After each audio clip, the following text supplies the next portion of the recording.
All right. Hey, everybody. We are talking movies with Sean, Kenny, and Jim. And I am Sean. I'm Kenny. I'm Jim. And And tonight I'm we Texas. have. And it's Texas. We got a special guest tonight. Yay. The one and only. The one and only. He hasn't been here since my birthday show. So, Oh, that's right. yeah. So glad to have you back on. Well, thank We've you. got Greg and Kenny here in the chat. Hello, everybody. So tonight we are doing, I advertised it as Summertime Comedies. Jim was promoting it as Summertime Movies. No, I did say comedies. I just did you? probably Okay. worded it weirdly Okay. a couple of times, but yeah. Okay. Wow, that's funny because I picked all horror movies. Son of a bitch. Hey, I think horror movies are fucking hilarious, man. Sleepaway Camp, right. that cracks me up. See, that would have been, one, if we were doing horror movies, that would have been one on my list, definitely. But I was telling Sean and Kenny, I was like, I checked through a bunch of movies just to make sure that they were summer movies, and whatnot. So. Yeah, we're not too picky. I asked for some guidance in the chat earlier. I have some spring movies, so I have more than one. I thought I had one, but I've got some late spring movies, but yeah, who cares? I have one that may take place in spring, but I am not entirely sure. Because like I said, it's in a different country, and fuck France. So there we go.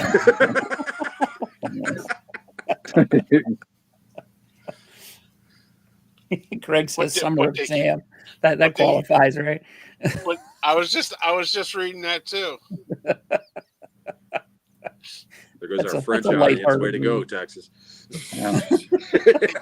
France gave us the greatest import, Julia Binoche. I was going to go with the croissant. I was going to say Brigitte Bardot, but Yeah, that works too. There you go. I still like my croissant though. Yeah. Well, they also gave us, Serge Gainsbourg.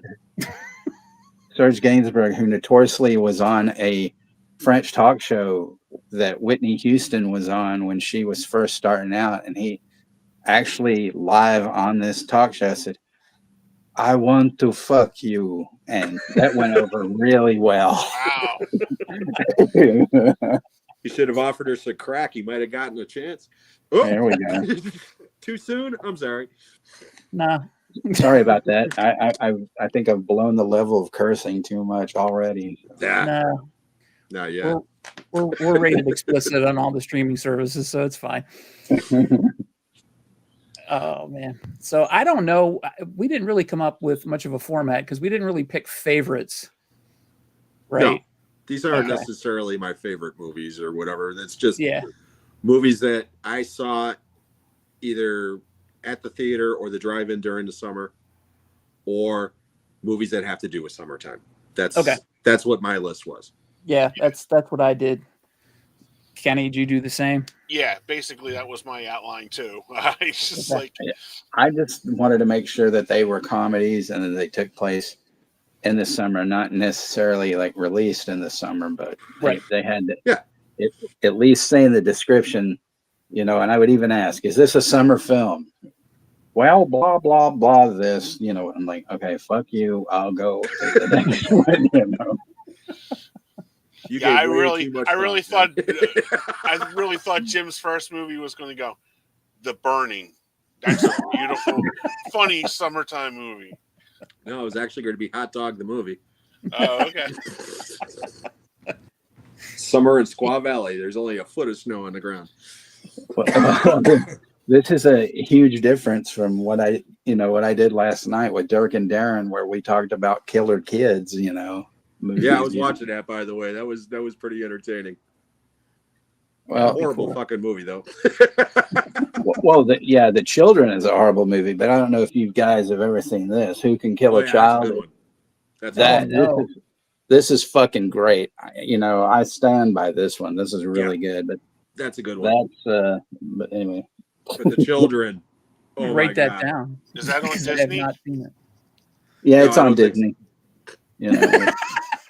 It's on. You know, every family oriented one you can find. No. Nick at Night. Well, yeah. I mean, we raked we raked the children over the coals. You know, we knew that's such a piece of shit. You know that we.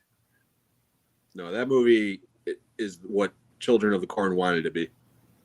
Because Children of the Corn sucks. Children of the Corn sucks, and that's the movie that everybody always talks about with killer kids. Yeah. And I'm sorry. For an hour and a half, all you're hearing is Outlander, we have your woman. I mean, it's god awful. Yeah. Man, we are way off topic. I have a funny story that'll tie into Mr. Outlander anyway, because of one of the movies that I have he's in. It's a comedy though, so but I'll tie the story in with that. Wait for it. Is it? I know it's either that one or a certain Joe Dante movie, because those are the only two Courtney Gaines movies I could think of that are comedies. No, it actually, I didn't see what the first one was that was posted up. Hard Bodies. Oh hell no! This is way off the mark. You will not expect it whatsoever. Okay. Very good. That's why you're here. Yeah, I got a couple on my list like that too. So yeah, that's exactly why you're here. That's awesome. Yeah, that's good. All right, so I guess we'll do the round robin style, and just kick it off with Kenny.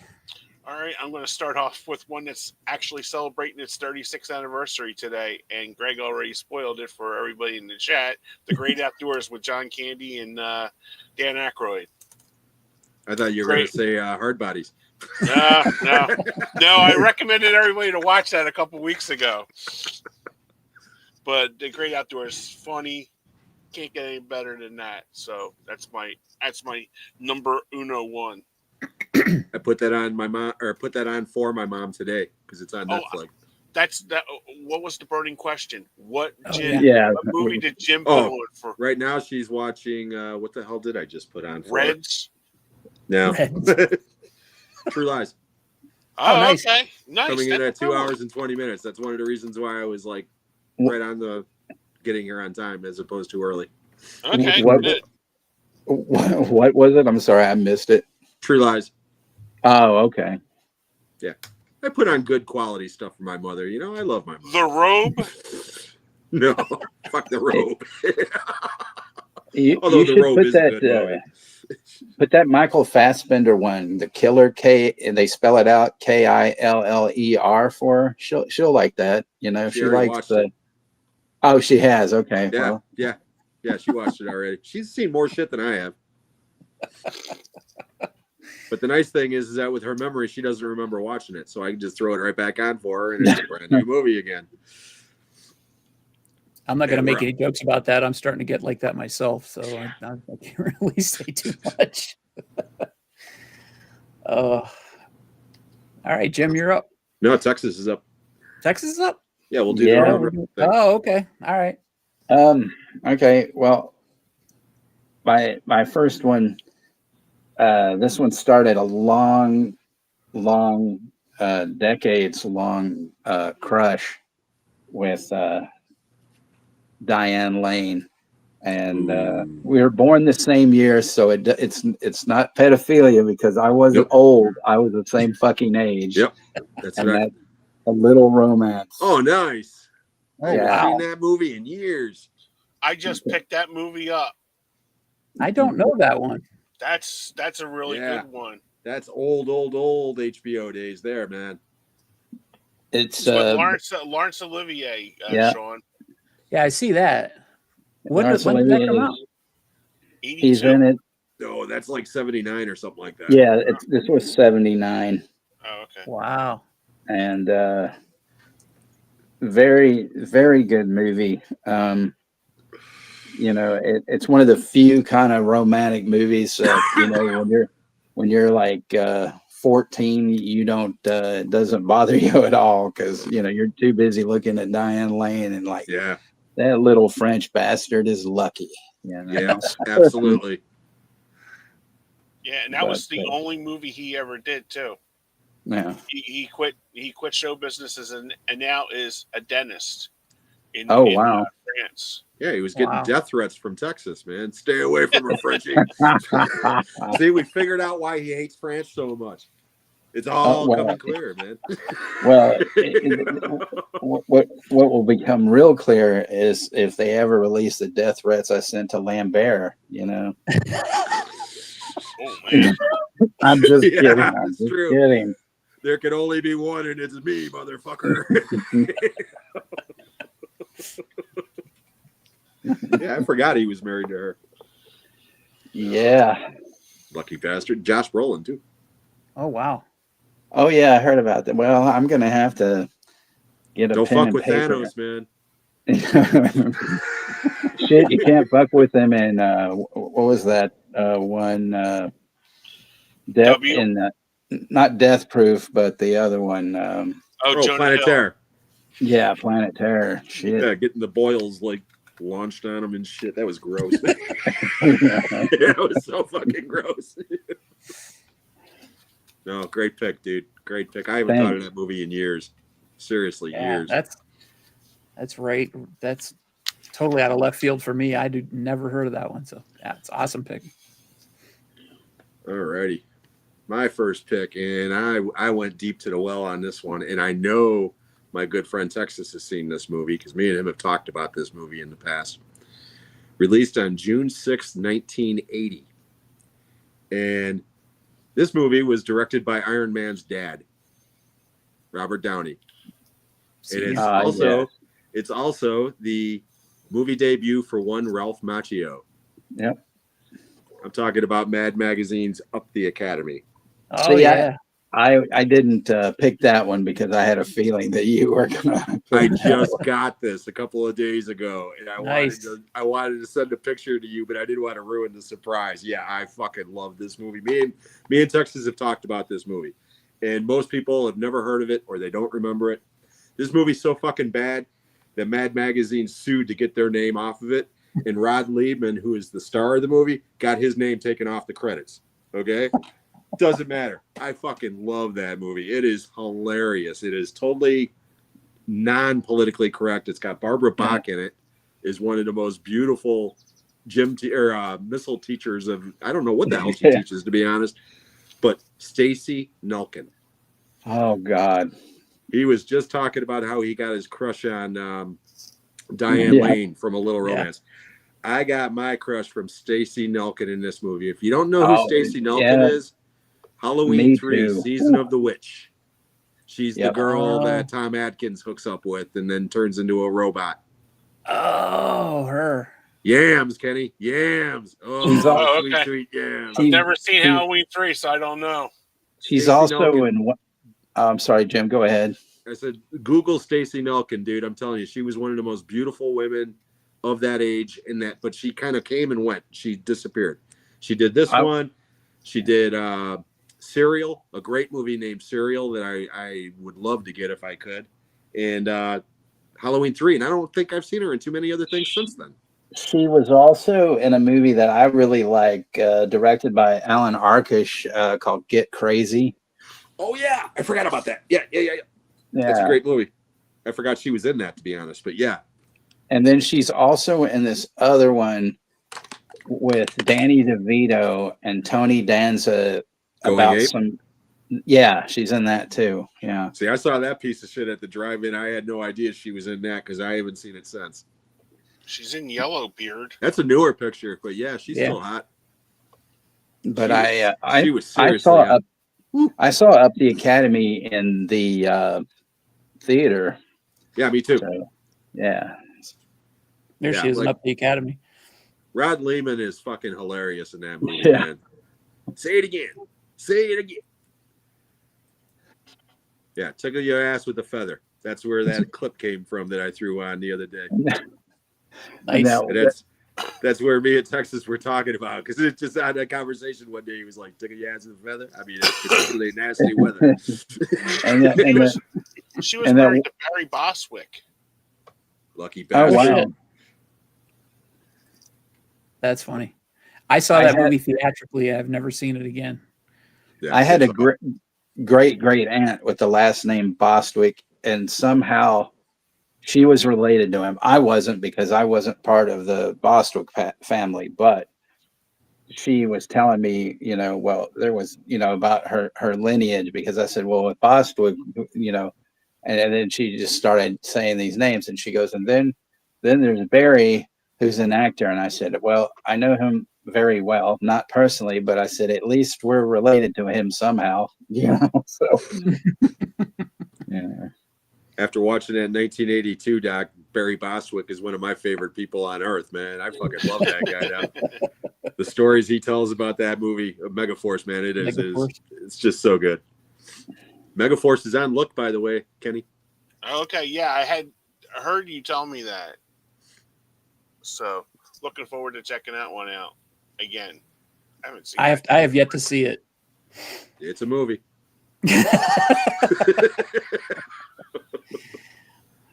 Well, I'm going to go. This is not a deep cut by any stretch of the imagination. Meatballs. Yeah, yep. Absolutely. I gotta get that out of the way. That's one of my favorite summer movies. That's one of those movies. I've mentioned it on here before, but I love Bill Murray in that. Kind of cued into my sense of humor. Chris Makepeace. Who else is in this? Matt Craven. That's like his movie debut. He's one of the counselors. Oh yeah. She likes me. She likes me. Jerk off. I know jerk off. Yeah. Yeah. This was an HBO movie. I didn't see this theatrically, but I watched it on HBO every single time it was on. Just fell in love with it. It just doesn't matter. Chant was my motto and still is. Ruby Rabbit, Ruby Rabbit, Ruby Rabbit. Yeah. Ruby Rabbit. I liked how they kept on putting Murray. What was his Murray or Marty? Marty was the guy who owned Marty. His bed everywhere. Differently, like right in the middle of the ocean. Well, the middle of the pond. I don't know if I would call it the ocean. Gotcha. Well, we were young. It or a big. Lake or whatever. But yeah, I saw that one at the drive-in. Oh, you did? Yep. Absolutely. That would have been cool. Yeah. Yeah, it was another theater one for me, but no drive-in. Yeah, it was HBO for me. Big console TV made out of wood. Yeah, HBO for me too. Yeah. Nice pick. Cool. Thanks. All right, mine is The Flamingo Kid with Matt nice. Nice. Gary Marshall movie. I love that movie. I think that's a great movie. Yeah, that movie is so good. And that was basically about his life growing up when he was a kid, Gary Marshall. Yep. Really good. That was another cable favorite of mine. I used to watch every time that came on. Sweet Ginger Brown. I just remember that line at the end when they're playing gin or whatever it is, because they're playing cards. And yeah, they always play cards. And Krenna thinks he's got Matt Dillon beat, and then finally he's just like, Sweet Ginger Brown, and just lays the cards down. Yeah, great movie, dude. I wish that would come out like on like a Criterion or something. Touchstone. Yeah. Oh, it's Touchstone. Yeah. Okay. Yep. Yeah. I know that just because, again, we had that at the theater when I was working there, and most of Gary Marshall's movies were through Touchstone. So, So good movie though. Good movie. I still haven't seen that one either. Jeez. Oh, really? It's been damn near 40 years since I've seen it. Oh, okay. So. That's one of those ones that was on HBO that I just never got around to seeing. Yeah, no, it's a very good movie. Yeah. Good pick. And so my next one is Little Darlings. Nice. Nice. Speaking of Matt Dillon. Matt Dillon and Christy McPickle and Armand DeSante and Tatum O'Neal. Yeah. Yep. So, yep. What edition is that? This is from it's that cinematography or whatever from Vinegar Syndrome. Oh, okay. It's like a numbered one, and I didn't even realize it was numbered until I just looked at the back, and I'm 7987 out of 8,000, so I'm pretty close. Yeah. Wow. Nice. That's cool. Another one I haven't seen in 40 years. Yeah, me either. But I had to get it because it was one of those, where I was like, man, this is a decent film, and I better pick it up before, all these people that have never even really heard of it just snap it up. Oh, it's a collector's item. I got to sell this on eBay for $5 million. Right. So, right. Fuck those people from France. Yeah, fuck those. Hey, Sarah. Hi, Sarah. Hi, Hope your father's doing well, Sarah. No, great pick. Another one that's from 1980. Yeah, when I was in 6th grade, I remember a girl in my class had the paperback book novelization of that movie. Yeah. Of all things. Well, I saw that one at the drive-in. I was 13, and again, statute of limitations, people. I was 13, height of hormones. The main reason why I wanted to see it was because I thought that I was going to get a chance to see Christy McNichol naked. Yeah, because that's it was why everybody did. And she was on TV. Family was the show that she was on, and she was the big thing at the time. She's a couple of years older than I am, so it was like, woo! Not realizing she's 16. She's not going to be dropping trout. It's not Brooke Shields in the Blue Lagoon, So that was the other movie that came out in 1980. That movie, that's damn near softcore child porn, but we won't go. But the next year at school, we were all trying to figure out, okay, who saw this movie and then actually made it with somebody? Maybe we can. Then you go see Endless Love and think, so after I make it with somebody, I gotta set her house on fire. That fucking movie's terrible. I'm sorry. Yeah, that movie was a trip. I remember when I saw that, and then all that stuff going on, and then didn't the father have a heart attack or some shit? And it was I just remember the kid basically setting the house on fire and killing him and her at the end, or killing her at least. And but there's something where like the father has a heart attack because of the guy. And then I remember the brother, it goes ape shit, and he was like, trying to, beat the guy up. And I was just like, this is too weird. Why are you having a heart attack just because your daughter was banging this dude? Like, whatever, Didn't know Endless Love was the Donald Trump story. Oh! Woo! And we get canceled on episode 24. All right. You could just snip that part, right? No, sorry, we're live. I forgot. Nope. Okay. I'm keeping that in. My next pick, right? You like that smooth segue there? That was very smooth. Awesome. I like it.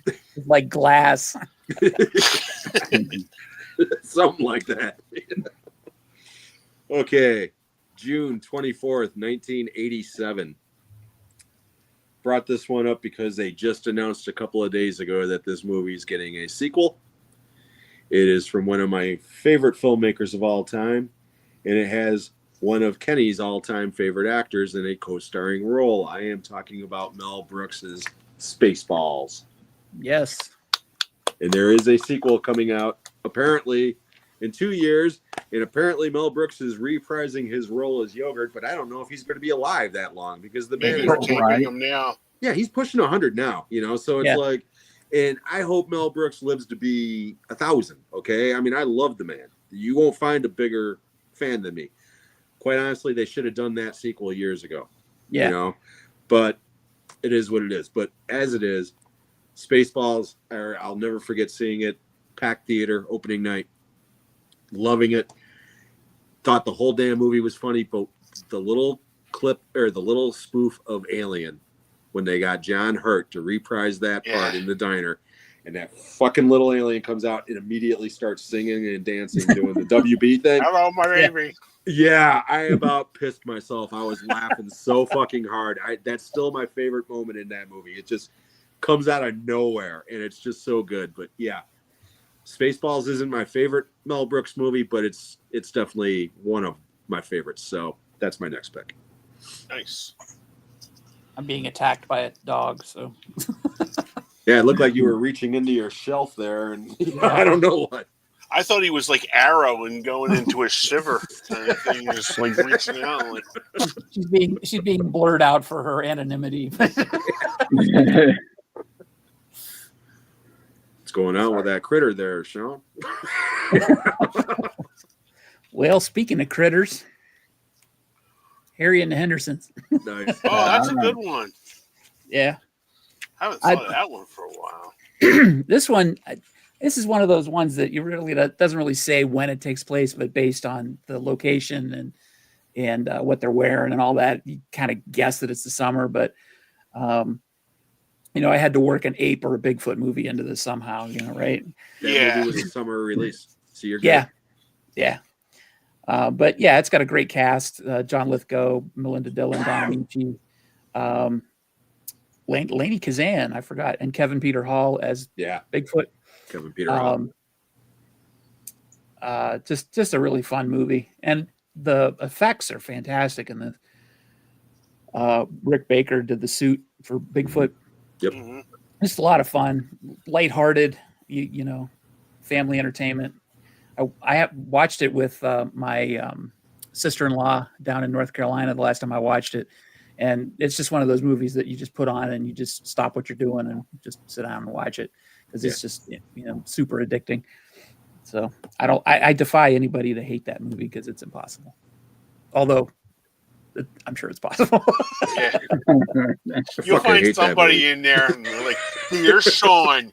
That movie sucks. No, I like it a lot. John Lithgow's great. I defy anybody to hate this movie. Summer Rental. There you go. There you go, Greg. With the great John Candy. Yeah, that's a good one. That movie is, Yeah. Greg had like my top 5. I'm like, and I'm like hoping people aren't looking at it. It's like, I swear. That's why I'm not throwing them up there because I'm afraid you're spoiling his list. It was I'm like, damn you, Greg. But yeah, that's like one of my go-to ones that I watch every year. The month of July. Another 40-year-old movie. 85. Yep. Yeah. It's crazy. You don't think like you're getting older, but it's like when you're like looking at it, it was just like, oh my God, that's like, because they had something up and it's like the Alanis Morissette album turned 30 years old last week. Yep. And I was like, are you kidding Jagged me? Little Pill. And I sent it to my brother and he was like, you're old, dude. And I'm like, okay, thanks, Chris.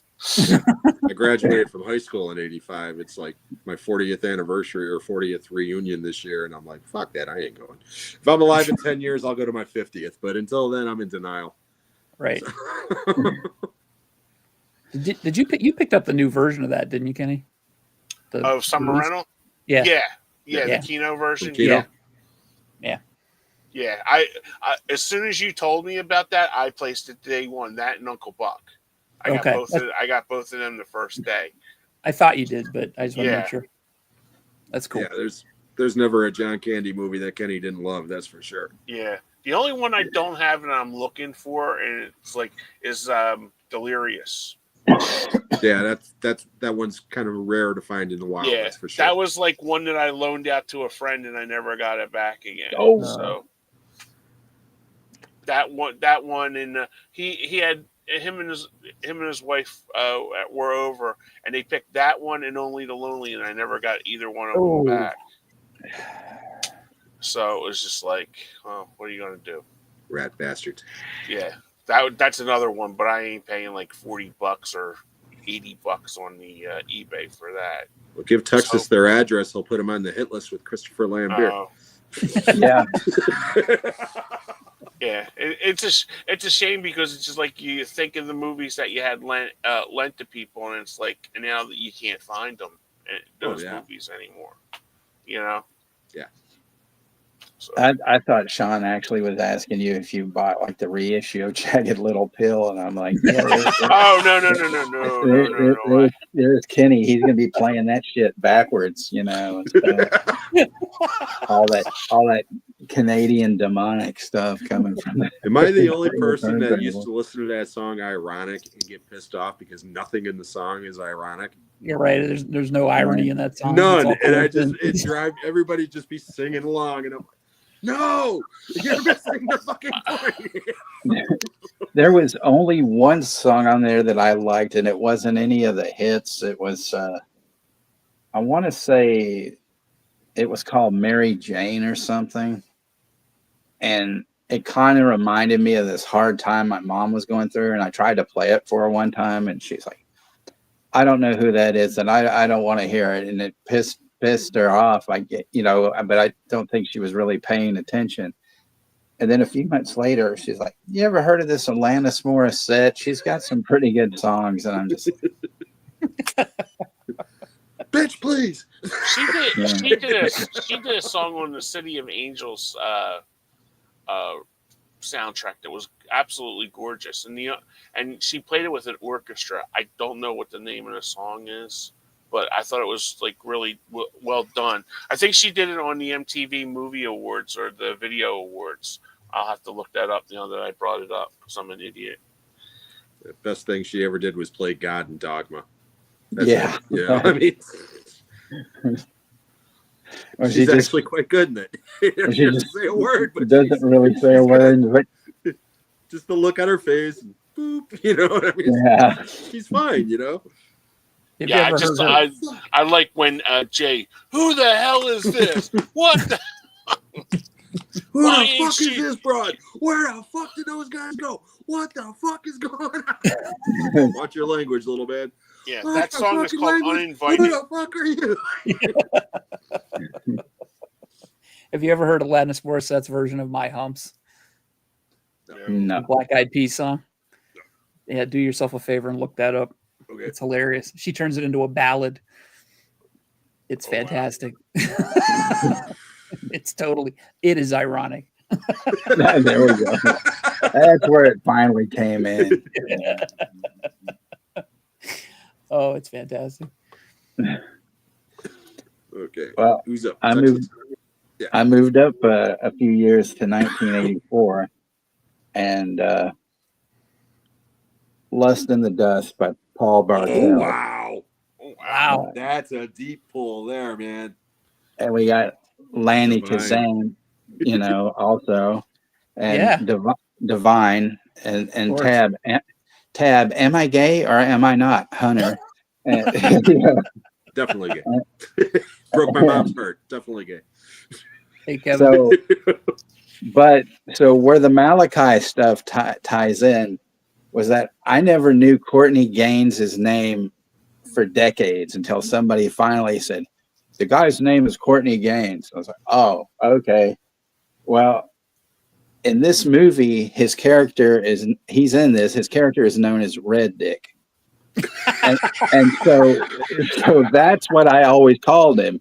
And it's just funny because he goes up to like Divine and she's like, well, what's your name? They call me Red Dick, ma'am. And she goes, Red Dick. And he's like, here, let me show you, and of course you don't see that, but there's a hilarious scene where he's I just have to put it the best way I can. He is performing oral sex on her, and she happens at one point to get scared, crosses her legs and snaps his neck. So that was the end of Red Dick, So I've never seen it, but now I want to. you have to see it. It's amazing. I've heard of it, but I've never seen it. It's so good. That's crazy. I can't believe Jim doesn't have that one. And this was the second time that Tab Hunter and Divine starred in something together. Before they were in John Waters' Polyester, which I highly recommend that as well. Mm-hmm. That's not a John Waters film. Lust in the Dust? No, this is Paul Bartel, who shit. He was part of New Line. He did one of your favorites, I think. Didn't he do Death Race 2000? Yes, and Edie Raoul and a couple other great movies. Yeah. No, that's awesome. I'm definitely going to check that out now. eBay has it for $10. Nice. Or best offer. Nice. That will be on my list. Nice. By your recommendation, Texas, because I know you got a sick sense of humor just like me. But it was so funny. The only time I found out that his name was Courtney Gaines, it was like somebody was doing a podcast, and I was saying, well, I go, well, there's that guy Red Dick. I can't think of his name. I mean, I go, he's in Colors. He was in what's that one with Patrick Dempsey? Can't Buy Me Love, because he plays his best friend and he shits all over him and all that. And so I said, yeah. So I go, Red Dick's been in a lot of movies, and the guy finally goes, his name's Courtney Gaines. I was like, oh, cool, thank you. Courtney Red Dick Gaines. I mean, I'd seen The Burbs, but I was just, Red Dick. This is all I ever, knew him as, Yeah, I didn't even realize he was in Lust and the Dust. I mean, I was thinking The Burbs as soon as you said his name. Oh, okay. Sardines. No, that's great, man. That's great. Okay, here comes one of my guilty pleasures. And this one's definitely a guilty pleasure because I have no idea why I like this movie. It's not very good. It's not. That's why you like it. It's directed by Rennie Harlan. That right there ought to tell you something, because his movies are sometimes good, sometimes not. And I saw this in a double feature with another Rennie Harlan film that was released a week earlier, which was Die Hard 2. But this one was released on July 11th, 1990, and I'm talking about The Adventures of Ford Fairlane. Oh, that's a good one. With Andrew Dice Clay, Wayne Newton, Priscilla Presley, Robert Englund, Ed O'Neill. Actually, really good cast in this movie. And like I said, I have no idea why I like this movie, because it is not good. It's not. It's a dumb movie. It's not funny. But I find it hysterically funny for some reason, and have since the first time I saw it. Me and my ex-wife saw this at the drive-in, like I said, for an hour and a half. I'm laughing hysterically. And for an hour and a half, she's staring at me, wondering what kind of drugs I'm on, because I don't think she laughed once. But again, it's one of those movies that, I don't recommend to people because, they'll look at me like I'm on crack or something. But yeah, it is. It's a funny movie to me. And I'm not even a big Dice fan. That movie, for whatever reason, just makes me laugh. So, Adventures of Ford Fairlane. I meant to ask you about that, Jim, though. Have you ever seen Brain Smasher? Somebody asked me about that in the comments, and no, I have not. But I heard good things about it. Yeah, you should check that out for sure. That's Brain Smasher, a love story. Yes. Yeah. I've heard the only of it. other movie that I saw Dyson back in the day, he had a small part in that movie, Casual Sex, with Leah Thompson and Victoria Jackson. Yep. He was in MASH. What? He was in MASH. MASH. Really? Yeah, TV. Look him up. I swear to God. I mean, I don't know. I'm just talking about when he became Dice. MASH too. Huh. Okay. Yeah, he went under Andrew Silverman. If you look, at the credits, it's because one time we were watching it, and this is when he was like peak Dice, and I was like, "That's Dice." I don't know, Kenny. I will totally believe you, because when you pulled Terry Hatcher on the Love Boat being in love with Gopher out of your ass on my stream a couple of weeks ago, anything you have to say about TV, I'm like, Love Boat Mermaid. I was surprised when I saw him in A Star Is Born. He was in either Screwballs or Loose Screws, one of those movies. That was like a trauma one. He has a bit part in that too. I can't remember which one, but it's one of those. Yeah, I don't. I think he's in a movie that's coming out soon though, or no. There's a show that Schwarzenegger's on called Fubar. Yeah, and he's going to be on the second season of that. I saw the trailer. I didn't know there was going to be a second season of that. Yeah, it's getting ready to start up actually. Cool. Hey, Mike. Kevin says he has Ford Fairlane on Blu-ray. See, I didn't know it was available on Blue. I was shocked that I found it on DVD. Yeah, I would have definitely picked it up on Blu-ray. I bought that at Best Buy when it first came out on DVD. So I have the old cover, like the poster the real cover. Yeah, the real cover. The real cover. Yeah. Yeah. No, if I could find that movie on Blu-ray, believe me, I would. I'd grab it. Unless it was like some ridiculous price, then it's like, fuck it. I ain't going to spend $50 for Fort Fairlane, Yeah. I honestly can't even remember if I've seen it. I know it played at my theater. I know we had problems with the print the Friday that it came out, but I can't remember that I've seen it. I know I watched parts of it, but I don't think I ever sat and watched the whole thing. And if I did, I don't remember it. Yeah, you got Al Bundy going, booty man, booty man. Booty time, booty time. Booty time. Hey, hey, and Gilbert Gottfried, I don't understand what's going on in here. The best line in that movie is from Morris Day. They're in this club, and this girl comes over and kisses Ford Fairlane and walks away, and they're all looking at her, and Morris Day goes, you got to shave before you put on a dress like that, and I don't mean your legs.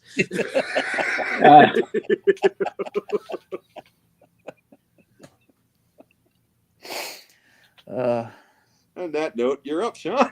You're up, Sean. Hey. Mike still hasn't seen it. Mike. I'm right there with you, Mike. I can't even remember if I saw it, so we'll have to watch it together. All right, mine is this is the one that I was wondering about if it qualified as it's more of a spring movie, but this is FM. Oh, nice. Oh, dude, I almost picked that. Really? I was going to look it up, and I was like, nah, it probably isn't, so I just left it alone. Wow. That's a deep funny cut there, man. Yeah. Well done. Yeah. This, when I think of, what made me think of this, Jim? I'm going to wait till you're done drinking before I say this. Yeah, don't make me choke. Go ahead. Inverted nipples. I was wondering where that came from in our chat. Inverted nipples, yep. You know the scene I'm talking about? Yeah.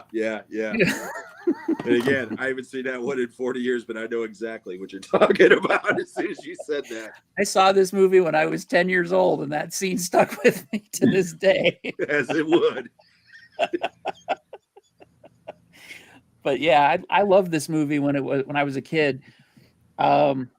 But I always thought it was hilarious. When I watched it recently, that this is supposed to be about, music as rebellion and stuff. And all the music that these guys listen to is this middle of the road yacht rock. Yacht rock.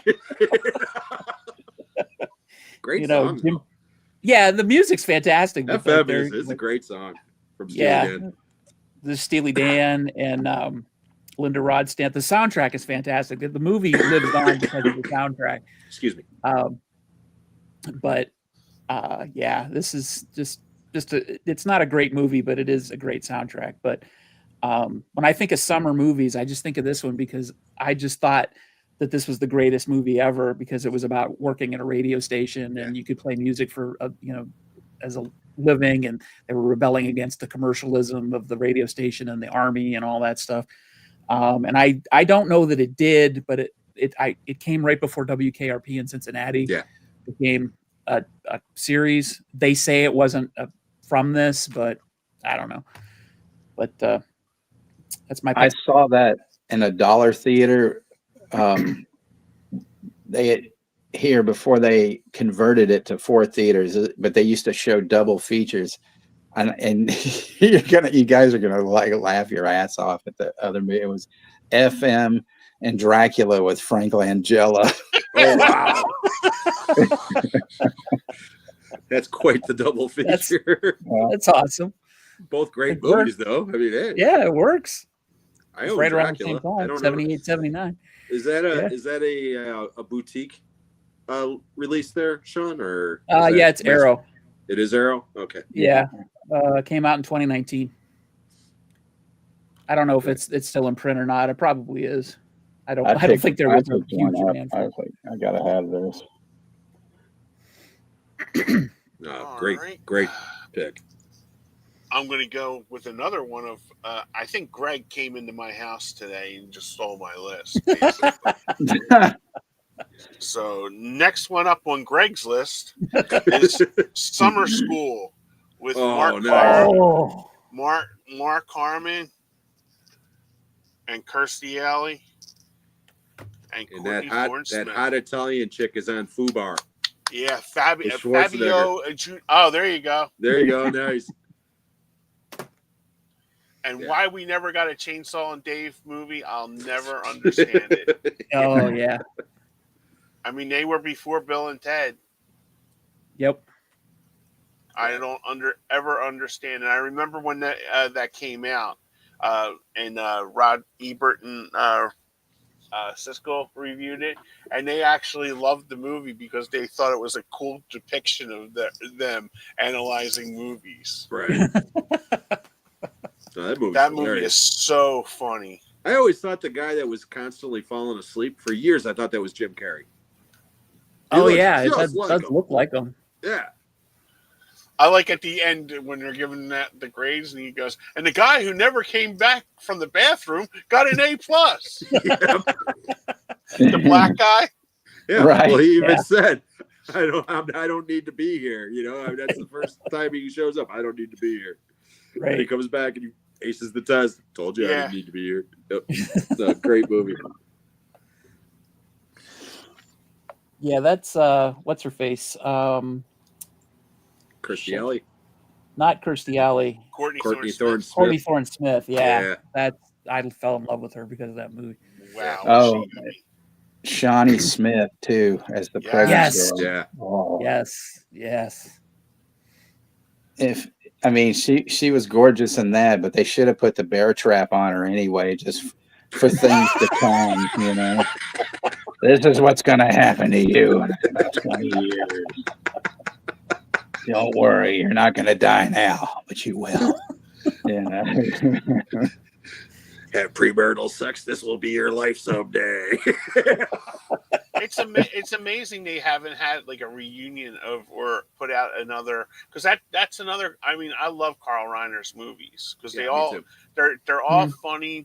They all have heart to them, and because I've just named two of them, back to back, and it was such a good movie, Yeah, no, that's a great one, Kenny.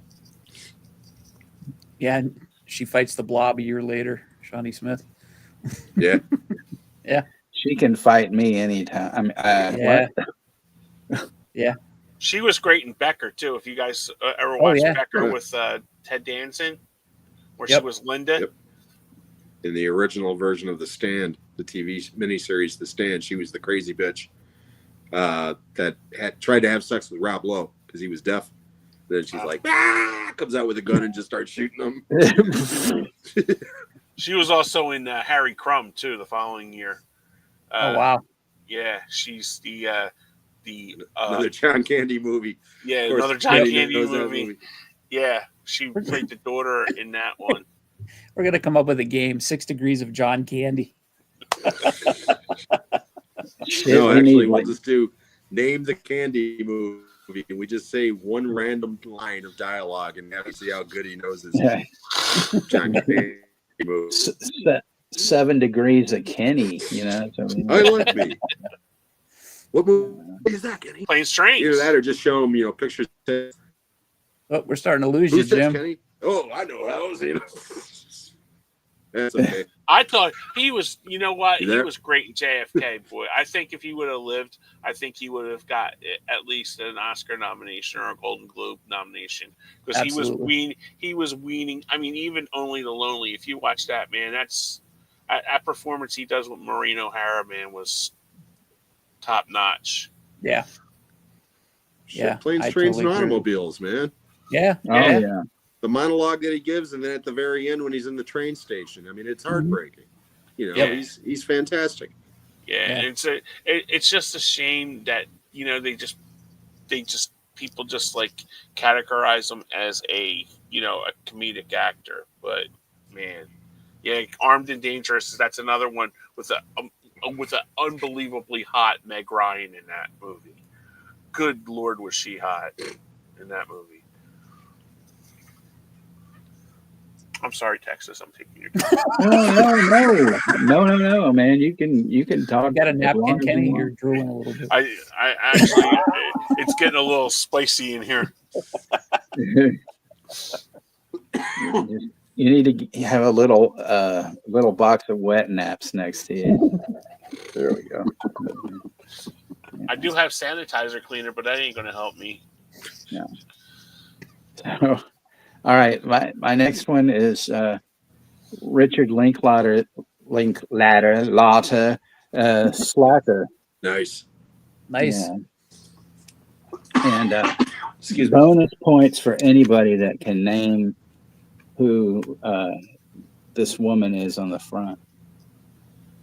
No idea. No clue. That is Teresa Taylor, God bless her soul, who was at one point one of the drummers for the Butthole Surfers. Oh, wow. I never would have gotten that in a million years. Never. Well, there's so many Austin musicians in this film, and her key scene is where she's trying to sell a Madonna pap smear to people, and it's fucking genius. And she was such a beautiful soul. But the funny thing about, I'll throw in this one other thing about her. There's a guy who was their male drummer. His real name is Jeff, but he went by King Coffee. And he had actually played before Butthole Surfers. He was in a band called the Hugh Beaumont Experience, who I saw several times. And so they did this deal for a while where they pretended that they were brother and sister because they did kind of look alike. So it was pre White Stripes bullshit, where Jack White and Meg White were saying that they were brother and sister when they were actually husband and wife. So. Yeah. But if you guys have never seen this movie, this is the antithesis of pure Texas psychobabble. It's insane. It's one of the weirdest fucking movies ever made, but you understand it. That's the thing. It's just so weird, but it's one of these movies that goes from like point A to point B to C, just all these interesting like characters, and it all finally converges into like a finale, and it's really good. So nice. Directly responsible for Kevin Smith's career. I would say so. No, it is. He saw Slacker, and that's what inspired him to make Clerks. Wow. He said that because he saw that Richard Linklater did it on his own for very, very limited funds, and he was inspired. And he said, you know what? If this guy who's my age can do this, why can't I? And he did, and he made Clerks, and he goes on record to this day saying that if it wasn't for Slacker, he never would have had a film career. Well, Clerks is a little bit more coherent than Slacker is, but yeah. That's funny. No, that's great. Good pick. Good pick. That's been on my list, my watch list forever, and I still haven't seen it. Oh. The only Linklater movie I don't like is Waking Life. So, I say stay away,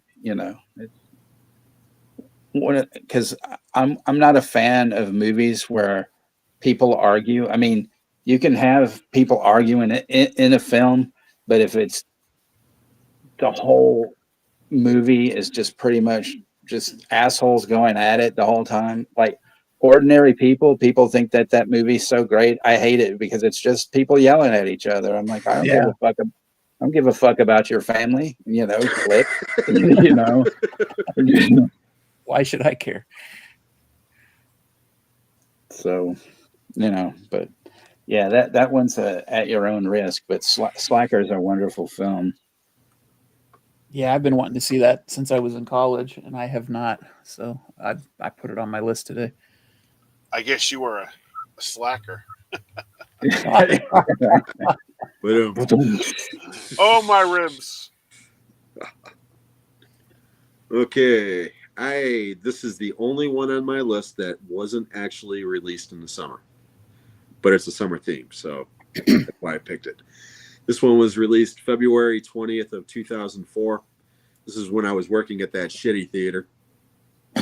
And I used to terrorize one of my employees from a very specific scene in this movie that Fred Armisen does a little cameo in. Other cameos in this movie are from Lucy Lawless and Matt Damon. And if I start singing this song, you'll know what I'm talking about. Scotty doesn't know. Scotty doesn't know. Scotty doesn't know. Euro Trip. I fucking love this movie. And again, it is so stupid, so juvenile, so politically incorrect, and so damn funny. And rest in peace, Michelle Trachtenberg, this lovely young lady right here. She just passed away recently. She's quite funny in the movie. The other three characters are, leads are all fine, but it's the cameos in that movie. Vinnie Jones, Lucy Lawless. Like I said, Lucy Lawless. Her cameo is one of the funniest of all time. Is the dominatrix. She gives this poor schmuck a safe word that's about 17 letters long, and it's all consonants. It's funny as hell. Hans Gruber, bring out the testicle clamps. And Matt Damon as Scotty doesn't know, the singer. Okay, I mean it's one of the all-time hilarious cameos. So Euro Trip, that's my pick. I love that movie. It's streaming on Paramount Plus, people. I've never seen it. You've never seen it? Oh, dude, you have to see it. It's right up your alley, especially the unrated cut. But you have to see it sooner than later. Yeah, that's definitely a must see, Kenny. Especially that Pope thing. Oh my God. Yeah, the Pope. I was just gonna say I thought about that movie twice recently because one of the Pope just recently, passing away and the new Pope selection. And then I just watched the new Predator, and just the director of the new Predators movie, his last name is Trachtenberg. Yeah. And it made me think of her. Yeah. And so, I just thought of that movie. Jeez. Yeah, it's such a funny movie. Great pick. Scoozy. That's how I used to terrorize my employee. I just sneak up behind him and start rubbing his shoulders. And he'd be like, oh, Scoozy, Miss Scoozy. I mean, Road Trip and Euro Trip. That's a good double feature, really. Yeah. Road Trip is a good, funny movie. I prefer Euro Trip, though. Yeah. I do. I just think overall it's just hysterically funny. Yeah. But a real good double feature would be Hostel and Euro Trip. Good golly. Yeah. For some reason, my Achilles tendon hurts. Yeah, I have 5 screws holding mine together. Hey, salad fingers, All right. My next movie, speaking of Kevin Smith, 4:30 movie. Nice. That's a great movie. You you assholes didn't believe me. No, I'm just kidding. No, I believed you. I just still haven't seen it though. I didn't like it as much as some people. So Texas, you may want to crucify me now, but I thought it tried too hard to be a Kevin Smith movie. Yes. But it's good. Don't get me wrong. But it tried a little too hard to be Kevin Smith at his finest. Clerks 3 makes 4:30 movie look like fucking Gone with the Wind. So okay. I haven't seen Clerks 3. Clerks 3 so. is a piece of shit. don't fucking see that. Whatever you do. Yeah, okay. Clerks 3 is fucking horrible. Yeah, it's horrible. That's what I've heard. I have it. I haven't watched it yet. But no, I like this. It takes place in a theater, and it has to do with movies and the love of movies, and it's sort of a semi-autobiographical movie about wanting to be a filmmaker. The cast is great. Justin Long's in it, Rosario Dawson, Jason Biggs, Ken Jeong's in it, and I don't know who the actual main players are because I can't read them and I don't remember their names. Austin Jor, Nicholas Cirillo, Reed Northup, and Sienna Agudong. But I don't know. If you like movies, it's definitely worth seeing. But it takes place during the summer. It's funny. I definitely laughed out loud, but I think it it came off as like a try-hard Kevin Smith movie, but it's definitely funny, and it definitely takes place during the summer, and I thought it was worth watching. My wife didn't like it at all, though. She really did not like it at all. Yeah, I was featuring Kenny Jones as the Yam King.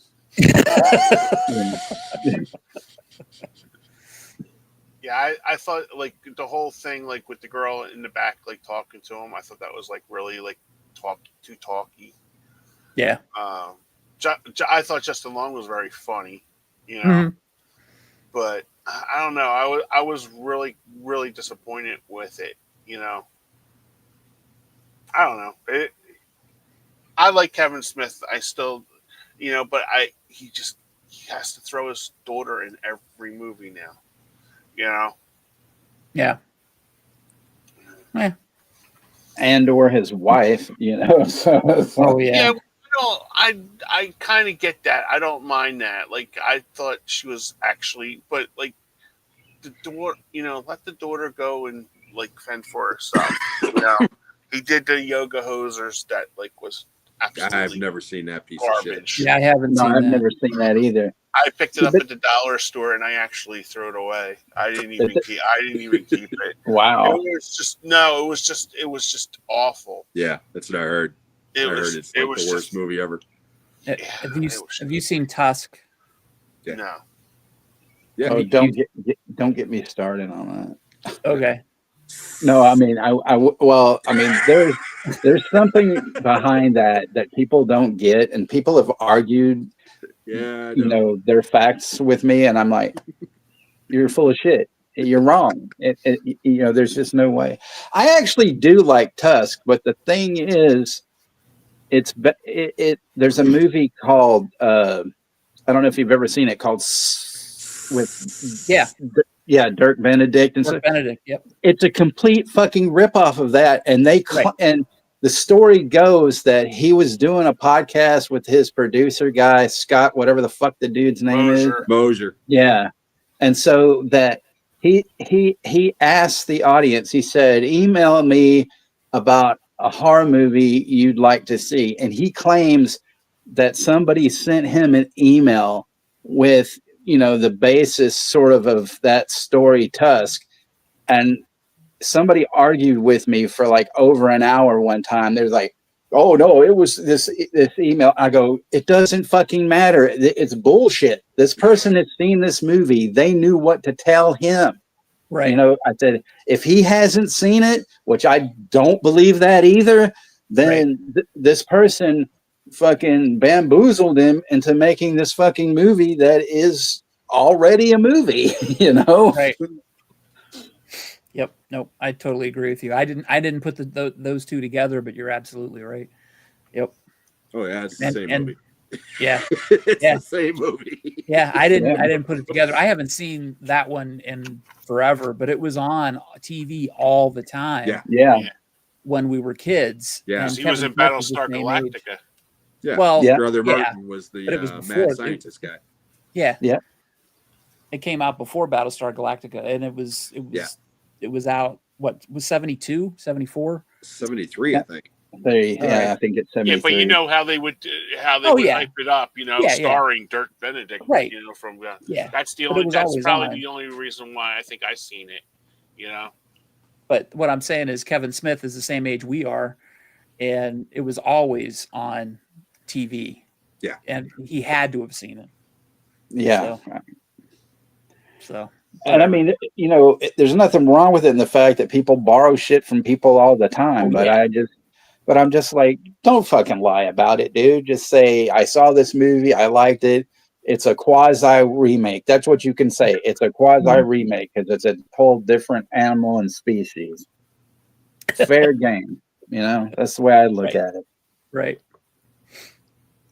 What you got, Kenny? All right, my next one up.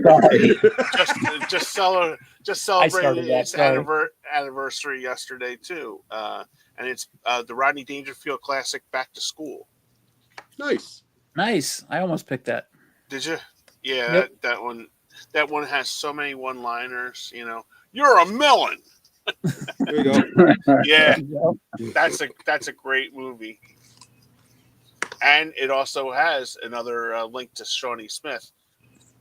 Terry Farrell in it. Yeah, there we go. Nice. Yeah.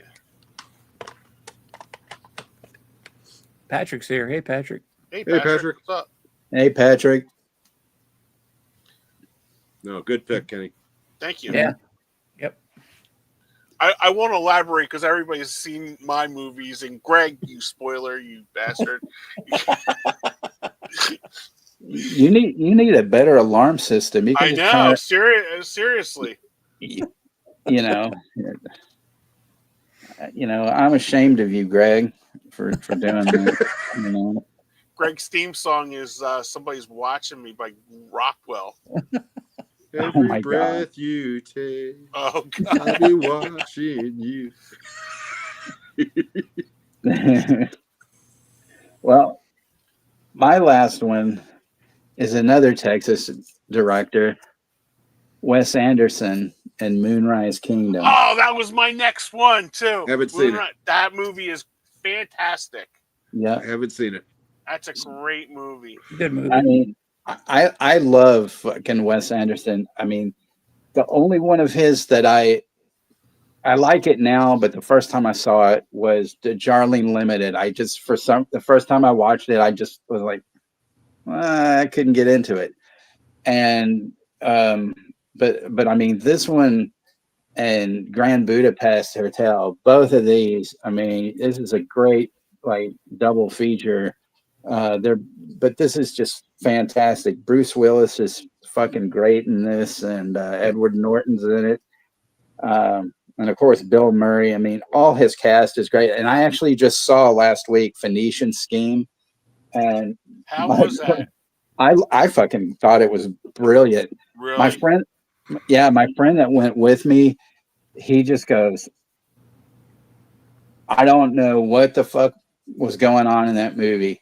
He goes, but I didn't like it. And I go, what are you talking about? How could you not like it? And he just goes, I just didn't get it. And I was like, okay, I'm not going to question this. I thought it was fucking great. I don't care. I mean, Wes Anderson could come into Kenny's house, steal his list, and I think that was fucking brilliant. I mean, the only one that I did not like of his was Asteroid City. I couldn't get into that one at all. Tom Hanks was just like miscast in that, and I know they like to pick like certain. I couldn't get him, past with the blonde hair. And but that's, I mean, I can totally get what you're saying, but that's Tom Hanks, and I don't really give a fuck about Tom Hanks, so I just kind of like, that's some dude, it's just like some dude playing a part to me. I mean, it's not that I hate Tom Hanks's movies, because there's a lot of them that I adore, and I think he's a brilliant actor, but I'm just like, so what? The only thing that gets me, and I'm going to warn you guys, it's not really a spoiler, because I'm not going to tell you who he plays, but I'm watching the movie and I'm like, where the fuck is Bill Murray? And I'm like, he's got to be in this. Yeah. And he does show up, and the character that he plays is like, holy. I know who he plays. Oh, okay, good. Okay. The only thing I know about the movie, because I accidentally saw a spoiler about it. Oh, okay. I won't say anything. But it's brilliant, and I mean, Willem Dafoe is in it, and he's just, I mean, it's just the whole character. Benicio del Toro's character. He's such a dick. Like he later on he becomes better. Because he has to figure himself out. But I mean, Michael Cera is great, but just his whole thing at one point, he's all, the only thing I'll say is Del Toro always winds up in these plane crashes. And there's this one where he just ejects the pilot out. He's like, no, and fuck you, and shoots the guy in the face. And so where he goes, so he's telling him, where do I land? Do I land at the cornfield, or do I land over here on this just, slab of land or whatever, this straightway? And they go, well, it'd probably be better for you to go here. oh no, cornfield it is. And so then he fucking crashes. And then it's so great because he gets out, he's bleeding and he gets just walking through and he grabs an ear of corn and he just, and then he's like, what the fuck? You know, and he just keeps it on going and it's just like ridiculous. And I mean, that's what I love about Wes Anderson is just his absurdity and stuff. Yeah, so, I haven't seen it. But to be honest, and again, not to get you all too upset, I'm not a huge Wes Anderson fan. I love Grand Budapest. I think that movie is hilarious. But most of the movies that I've seen of his, I've just not connected with. I haven't seen them all.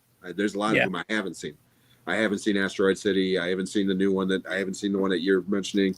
But I have seen quite a few of his movies, and they're not bad. I'm not saying they're bad. It's just I've never connected with them the way that most people do. I'm out of here. I'll see you. I'm sort of in the same camp as Jim. I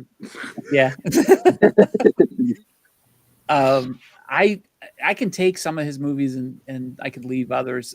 Moonrise Kingdom I do like. My wife likes it a lot, and she's the one that actually got me to watch it, which I was really surprised. I'm like, wait, you like a Wes Anderson movie? Because she is not much into like film. She's a very much a movie person, if you know what that means. Right. Saying that, you know, like she watches Legally Blonde on repeat, you know, that type of thing. Nothing wrong with that. I watched Miss Congeniality throw a loop in this house. No, not, but that's the end of episode 24. But you know, she showed it to me, and I was like, okay, this is pretty good. And Fantastic Mr. Fox, I love that movie. That's great. Life Aquatic, I love that movie. Oh, that's amazing. And that whole scene where they go on that attack and they're playing Search and Destroy, the Iggy Pop song. Yeah, the Stooges. Yeah. Search and Destroy. Yeah, that's great. But have you seen Isle of Dogs? I have not. No, I have not. That if you like Fantastic Mr. Fox, you have to see Isle of Dogs. It's amazing. What's the one with Gene Hackman? I can't remember the name. Royal Tenenbaums. Yeah, Royal Tenenbaums. Yeah, I couldn't get into that. Yeah, see that one I didn't get into either. Yeah, I mean, again, I didn't think it was a bad movie. I just didn't connect with it the way that most people do. People were coming out of it going, "Oh wow, that was so great," and I was just like, "Okay." Yep. Isle of Dogs is on Disney Plus, by the way. Okay, cool. I'll check it out. I don't know. I respect him. I haven't seen Grand Budapest. I haven't seen the new one. I haven't seen Asteroid City. He's not somebody that when he comes out with French a movie. Dispatch. I haven't seen that one. Okay. That's a good one too. Yeah, I have that one though. I did get that one for $5 at a thrift store, but I haven't watched it yet. I'm just too dumb to appreciate him. Yeah, I just don't get excited when he comes out with a movie. I just don't. But I don't have anything against him. It's just sometimes I like him, sometimes I don't. I mean, it's just weird. There's partially I think maybe it's because he's from Texas, but like the first one I ever saw was the one with Schwartzman and Bill Murray. Rushmore. Yeah. And again, the funny thing, I didn't connect with that one either. And that came out. I was still living in San Francisco, but they filmed most of that movie here, which was weird. And and I didn't know much about him. I hadn't even heard of Bottle Rocket. And when I saw Bottle Rocket, I was like, "Holy fuck! Why haven't I seen this? This is great!" And then ever since then, I've really liked him. Like I said, I didn't care too much for the Darling Limited, but then I've watched it a couple of more times since the first time I saw it. I like it a lot better. It's still, I'd say, my least favorite of all his films, but everything else I like pretty much. Yeah. It's just because it's absurd. His absurdity. That's what I think. Why I like him so much. Yeah, and it might just be I'm not going into his films with the right frame of mind either. So I don't know. But yeah, Bottle Rocket I wasn't thrilled with. And what was the other one? Jarling. No, he just said it. Royal Tenenbaums. Oh, No. Rushmore.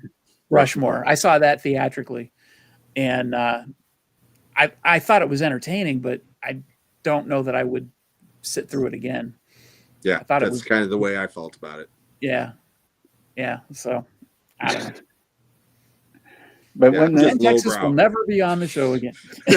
I'm lowbrow, and when I get to my next selection, you'll understand why.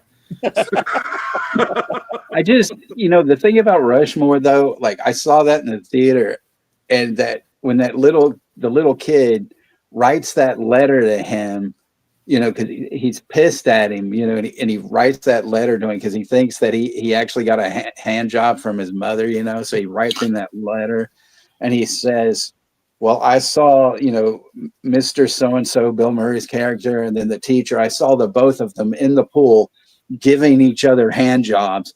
I mean, I was laughing so hard that, like, I was trying to stifle it in, and my ex-wife just was like, because she knew I was going to bust her girl to stop me from, just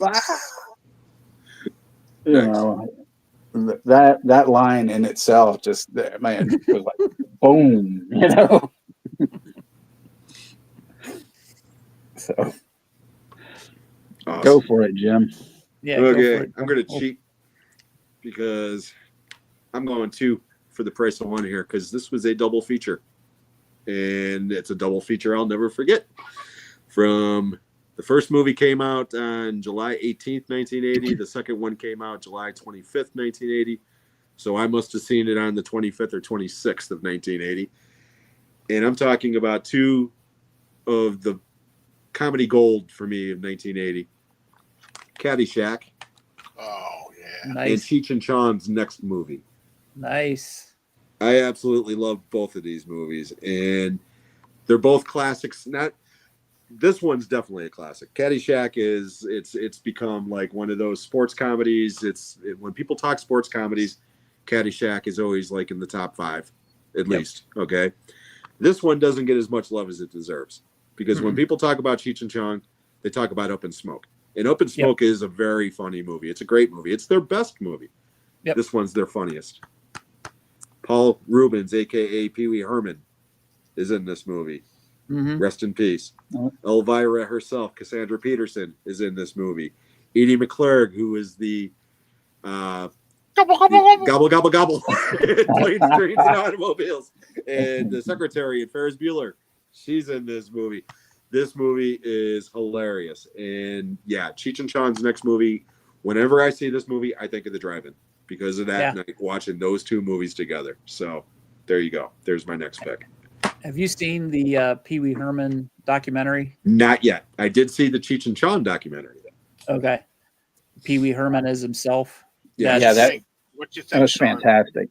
Yeah, that's amazing. And it's funny you mentioned all those people, because they talk about that movie, because all those people that you just mentioned were in the Groundlings with Paul Reubens. Absolutely. And they all worked together. And they talk about making that movie, and they were talking about the role that Paul Reubens played as the hotel clerk in that movie. So yeah, he held a grudge, boy. Yeah. Yes, he wow. did. But that's a fantastic documentary. I highly recommend it. I want to see it. I definitely want to see it.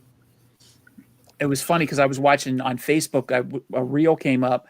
They were talking in that documentary about some of Paul Reubens' Gong Show appearances, and he did one where him and one of the people that he was in the Groundlings with, they did sound effects, and they were on. Well, they were on twice doing the same exact act, because there was the daytime gong show and the nighttime gong show, and usually they'd have the people who were on the daytime one would go on the nighttime one, but they'd have different judges. Yeah, and they got a perfect 30 score on both. And so they got the check on both.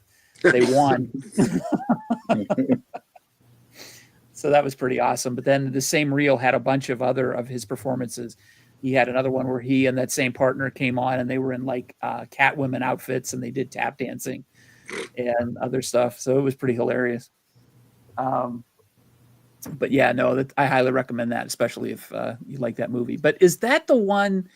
Because I only saw that one once, and I think I snuck into the theater to see it. But I can't remember because I was so worried about getting caught. I remember bits and pieces of it. Is that the one where they get abducted by a UFO? Yeah, at the end. Yeah. Okay. Yeah, that's at the very end, and then they get space coke. Try this, it'll blow your head off, man. I mean, that's how the movie ends. But yeah. Okay. And it is. Cheech and Chong made like 5-6 movies. Okay, but to me, they only made 3. Yeah. Up in Smoke, next movie, and Nice Dreams. Right. And Up in Smoke is the best one out of the 3, but next movie is definitely the funniest. I think. Yeah. It's just there are scenes in that movie that just are hysterically funny. So. Is that the one with Hendrix too? Yeah. Jimi Hendrix. Yeah. Okay. All when you mentioned sound effects, I forgot Michael Winslow. He's also He has a small when they're in the unemployment office and he's doing please, Yeah. Okay. Want some coke? Okay, I definitely need to see that one again. Because that stuck with me a long time. That's a great pick. Thank you. Awesome. All right.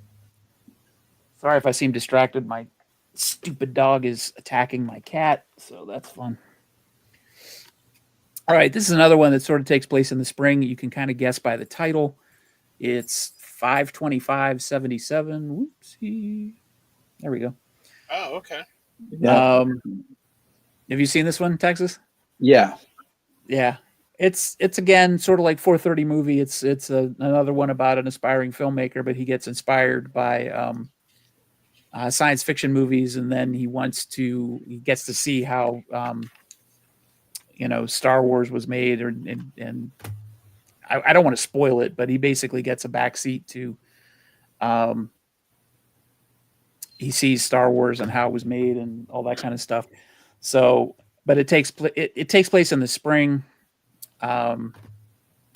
It's sort of funny. It's sort of a comedy. It's kind of a comedy drama, but I recommend it if you're into films and into filmmaking. It's not that funny, so comedy wise, it probably doesn't qualify. But there is some really funny stuff in here that's movie related. So if you're into films, there's a lot of movie related humor. But as a comedy overall, I don't know that it would resonate. But it does have John Francis Daly from Freaks and Geeks in it. He's really good. He's definitely the best part about it. But if the making of movies like Star Wars and Close Encounters and things like that may ring a bell to you, then I would definitely recommend that. So it's sort of my dark horse of the show. Yeah, I haven't seen that one. Yeah. All right, my next one up is another one that was mentioned earlier, and it's Revenge of the Nerds, 1984, the classic. Did Greg mention it? Yeah, Greg mentioned it. He had like my first 5. He had my first 5 picks, stinking loser. So, yeah. So, Revenge of the Nerds. You can't get any better than that. I remember when we went to see it that summer. We were like, that was the first rated R movie I went to see. Yeah, in the theaters. That movie was so good. I didn't understand at the time. That's my pie. Yep. I didn't get that idea because I'm like, and I actually said to my mom, well, why can't they go get another one? I didn't get it at the time. Because I was just like, I said, Mom, it's just whipped cream in a pie shell. And she was like, just watch the movie. But I bet you understood why they called him Booger. Dudley Dawson. Das Booger? Why do they call you Booger? I hate the Benny Show. Let's go to another place. We've got Bush. We got. I fucking love that movie.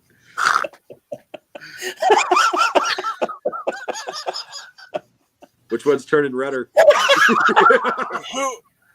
Who after watched that movie? Who tried Cheerios and beer after that? Not me. I did, and it was awful. Yeah, I would imagine. We had one of our softball parties, and I had Cheerios and beer, and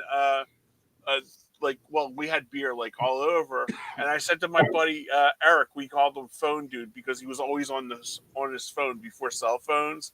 He would be like on the phone with girls like constantly, and we're like, Phone Dude, just put it down.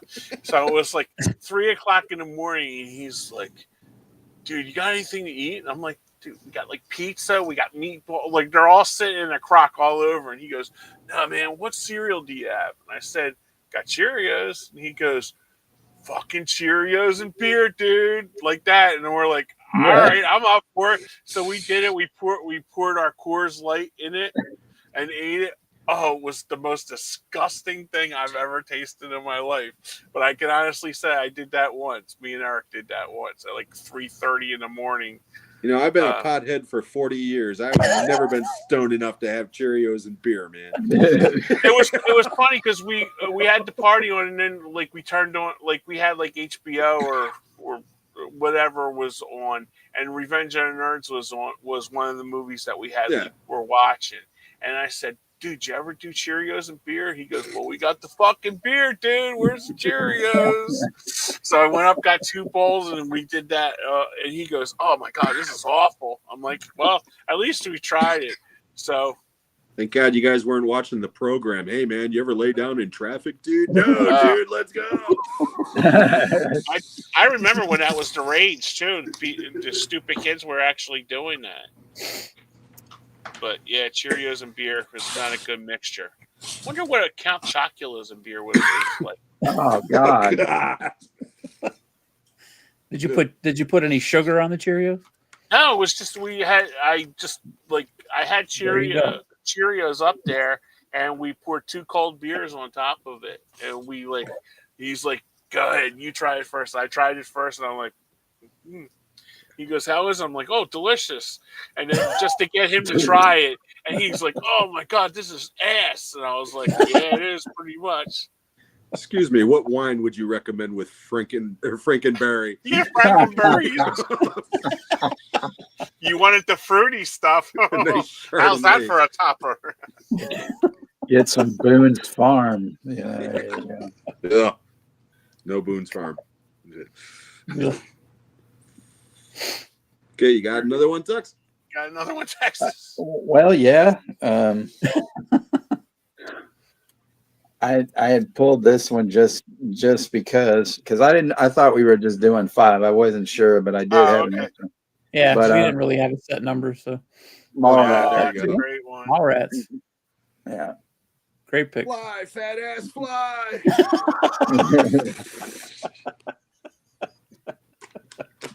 And you know what? Texas. I can relate to the Brody character playing NHL on the Sega. When have you ever seen the Whale get a lead like this? The Hartford Whalers.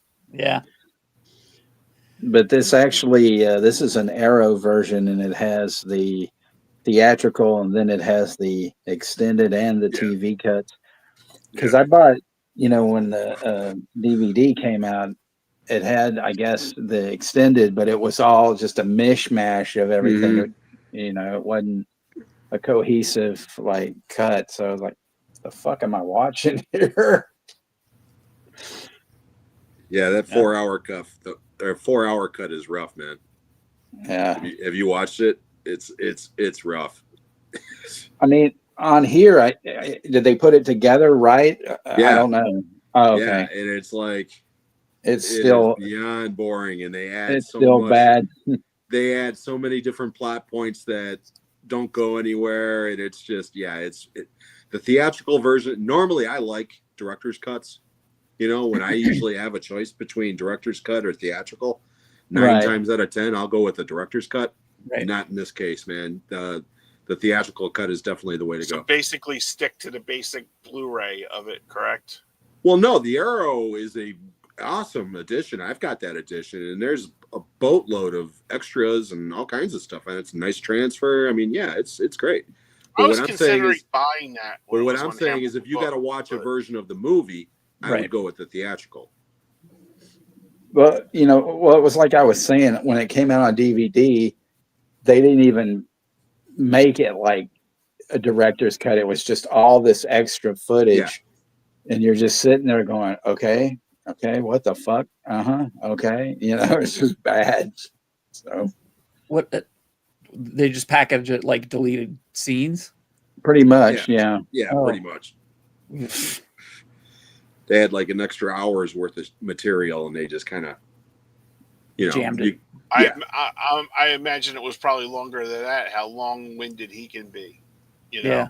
Well, again, like I said, it's just because there was a bunch of different plot threads that don't go anywhere, and it's like, really, we don't need to follow this character doing that and this and that and the other. I mean, it's just, it was. There was a whole half hour's worth of material. Michael Rooker arguing with people about his game show. I mean, seriously. And I love Michael Rooker. Don't get me wrong. Yeah. I mean, that guy is great, but it's like, no, there's a reason why that shit was cut. Wow. But great pick, Texas. Yeah, it's a great pick. Yeah, it's a great movie. All right, I'm going to go deep on this one because I was going to have this as an honorable mention, but no, I'm going deep on this one. 84, August 10th, 1984. I'm pretty sure Texas has seen this one. I'm reasonably sure Sean has seen this one. I'm almost positive, Kenny, not only have you not seen it, I'm pretty sure you've never even heard of it. But it's got a killer cast, okay? Let me give you some of the people in this cast and see if you guys know what I'm talking about. And I'll start from the bottom of the cast and work my way up. Lewis Smith, Jeff Goldblum, Christopher Lloyd, Ellen Barkin, Clancy Brown. Anything yet? I think so. How about John Lithgow and Peter Weller? I'm talking about. Yeah, I knew it. Buckaroo Banzai across the eighth dimension. This is one of the most fucked up, mind-twisted movies. I've seen this movie 20 times. I still couldn't tell you what the hell this movie's about. I am serious. This movie does not make a lick of sense, okay? I mean, it is. Let me just read the synopsis here for you, Kenny, okay? All right. Neurosurgeon, physicist, rock star, hero. Buckaroo Banzai is a true 80s Renaissance man. With the help of his uniquely qualified team, the Hong Kong Cavaliers, Buckaroo is ready to save the world on a moment's notice. But after his successful test of the I can't even say this shit, oscillation overthruster, a device that allows him to travel through solid matter, he unleashes the threat of evil, pure and simple, from the eighth dimension. John Lithgow. Okay, John Lithgow is an alien. Christopher Lloyd is an alien. They're basically trying to kill Peter Weller for 2 hours. Again, this movie doesn't make a lick of fucking sense. Okay? But this movie's hilarious and it's so much fun. And this is one of John Lithgow's best performances. You think he's over the top in Ricochet or Cliffhanger? You ain't seen nothing, Jack. He is like at a different level of chewing scenery in this movie. We're talking like, he had to have an eating disorder named after him. He chews so much scenery in this movie. I mean, it's just, I saw this at the drive-in, stone cold sober. Didn't know what the fuck I was watching for 2 hours. I mean, seriously. Saw it on cable 6 months later, stone cold sober. Still didn't know what the fuck I was watching. I mean, this movie is just... But it's great. Track it down if you haven't seen it. I've heard of it. Go ahead. Have you ever seen it, Texas? Yeah, I've never, I've only seen it actually in bits and pieces. I need to actually watch it all the way through. Actually on Tubi, boys. There you go. Yeah, that's what we got to do for the next review deep dive, where we pick something that the others haven't seen. That'll be the movie for you two. I remember when it was at the video store, and I just never, wanted to see it. I guess I just want to know if you guys could explain to me what. I'll watch it. I'm willing to watch anything once. It is so bizarre, man. I mean, it is so bizarre. I actually started to watch it, and I was in one of those moods where I'm not going to be fair to this movie because I'm not in the mood for it. Yeah. So I got about 20 minutes in and I just went, nope, this is not the time to watch this type of movie because I'm not gonna like it. Yeah, most people I know don't like it. They're Yeah. just like, they just cannot, they're like that. I watched it for 20 minutes and I couldn't handle it anymore. I turned it off. Yeah. It's like, it's a bizarre fucking movie. But the cast is so good. That cast is killer. And I just, for whatever reason, I just dig it. I think it's a cool movie. I like those kind of movies, but I have to be in the mood for them, or I just won't. They just won't resonate with me, and I don't give them the time of day. And I want to be fair to a movie like that because I know there's brilliance in there, and I want to give it the appreciation that it deserves. Because I know there's a lot of stuff that's sort of underneath the surface that you're probably missing. And if I'm just going, what the fuck is going on every 5 minutes, I'm missing it. So it's worth it just for John Lithgow and Christopher Lloyd alone. I mean, the two of them are just hysterically funny in it. That's cool. Well, did I lose chase Texas away? I guess so. He's taken our Wes Anderson opinions to heart. Walked off from his show. He's like, screw you guys, I'm out of here. I'm going home. Which is sad because I really want to know what he has to say about my next movie. Well, thank God it's Friday. Oh my God. No way. That's brilliant. There's some PTSD coming back. Holy shit. I love this movie. I got that off a Hamilton book. I did love that movie. Yeah, I did too. I got it from there. I used to watch it on HBO all the time. What suckered me in was that the two girls were trying to win Kiss tickets from the contest at the disco. So this came out when I was, a little kid, and I was a huge Kiss fan. I still am. But I was watching it because of that, and it's so stupid, and it's so funny, and it's so over the top and campy. I just loved it. Too. And the music is great. It's great. I mean, if you like disco, which I do. Okay, here he is. Now you can show him. Yeah, sorry about that. No, that's all right. He's got a deep cut for you. I got a deep cut for you, Texas. There you go. Thank God it's Friday. Oh boy.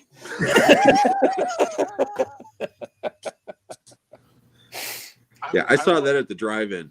Wow. And I really, really wanted to see it when it came out because Donna Summer, Last Dance, that was the song.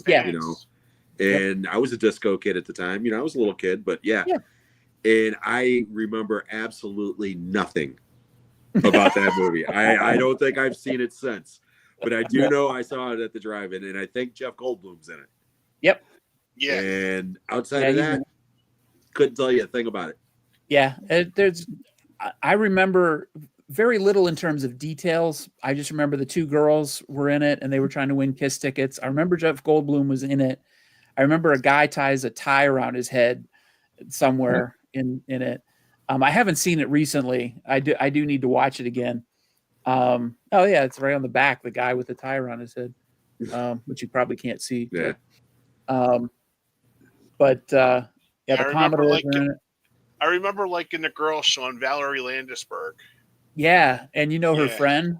You know who her friend is? No. Terry Nunn from Berlin. Shut up, really? Yep. Wow. Yep. I wouldn't be able to watch that now without thinking, I'm a whore. I'm a slut. That's also on Tubi too, kids. Hey, Daniel. Nice.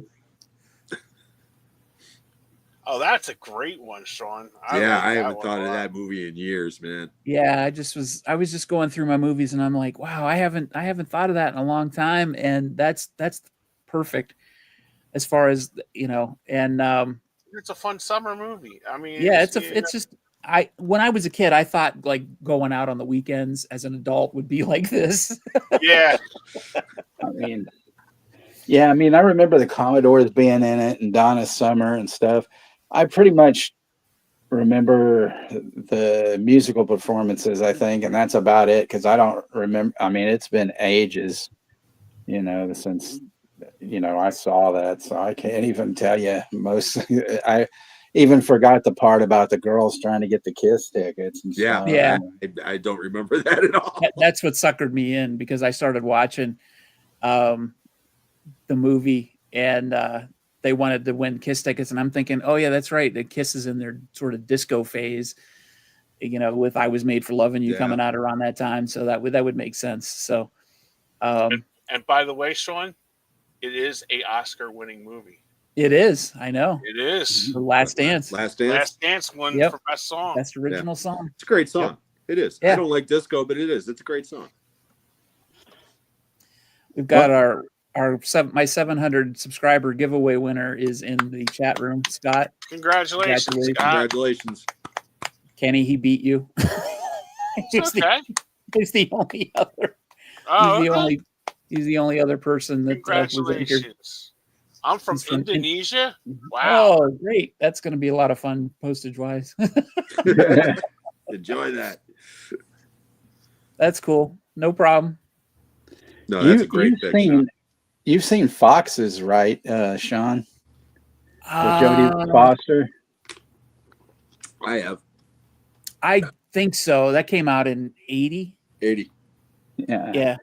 Reason I'm asking, because that was another Casablanca deal where they had a bunch of, they had the band Angel was in it, and then on the radio was featured in that by Donna Summer, and when Dennis Quaid, he had this house, and he has this big old thing that has all the Kiss solo album photos and shit. Oh, wow. Yeah, that's funny. I just got the book and Party Every Day. It's the story of Casablanca Records. I haven't read it yet. That is a wild read, boy. Is it? Oh, yeah. Yeah.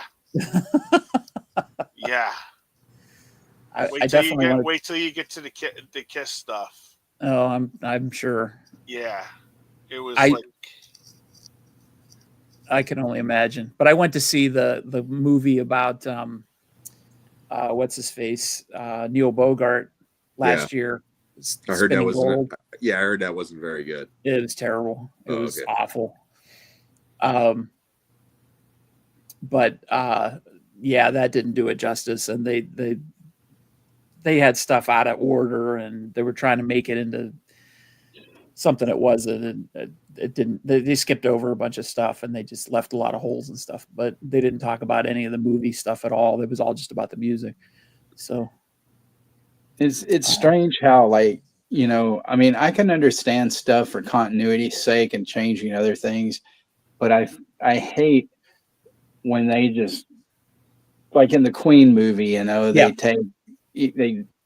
change the years of certain songs, and it's like, why would you do that? Are you stupid? Right. Yeah, they changed the whole timeline as far as his being sick. Yeah, they didn't know he was sick at Live Aid. So I never watched that movie when I found out that it was PG-13.